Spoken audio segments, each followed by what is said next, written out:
Hi friends, good afternoon అందరికీ. Welcome to my channel. So ఇంకా week అంతా work చేసి వీకెండ్ కోసం ఎదురు చూస్తాం కదా అండి.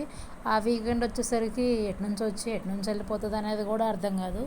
2 డేస్ 5 డేస్ అంతా వర్క్ చేసి 2 డేస్ కోసం ఎంతో ఎదురు చూస్తాము. ఇంకా అలాగే వచ్చేసరికి నిన్న నేను మామిడికాయ పికిల్ పెట్టానండి, పచ్చడి పెట్టాను. చూడాలి టేస్ట్ ఎలా ఉంటుందనేది. రేపు ట్రై చేస్తాను. అంటే 2 డేస్ కొంచెం మొక్కకు బాగా పడుతుంది కదా, ఉప్పు కారం మసాలా అదంతా అనేది. అందుకని రేపు వేడివేడి అన్నంలో ట్రై చేయాలి. యాక్చువల్గా నేను ఇదే ఫస్ట్ టైం చేయడం. ఎప్పుడు మా అమ్మ పెట్టి, మేము హాస్టల్లో ఉన్నప్పుడు కానీ మాకు పెళ్ళైనాకైనా మా అమ్మ పెట్టి పంపించేది. సీజన్ స్టార్ట్ అయినప్పటి నుంచి మా అమ్మ ఎన్నిసార్లు పెట్టిద్దో అన్నిసార్లు పెట్టి మా నలుగురికి అక్కజెల్లెలకు పంపించడానికే సరిపోతుంది. పంపించగానే అయిపోద్ది కదా, మళ్ళీ పెట్టిద్ది. మళ్ళీ మాకు అయిపోయిందని తెలిస్తే మళ్ళీ పెట్టి మళ్ళీ పంపిస్తుంది. అట్లా అయిపోయే వరకు అట్లానే పెడుతుండేది. మీ పేరెంట్స్ కూడా ఇంతనేమో కామెంట్లో కామెంట్ చేయండి.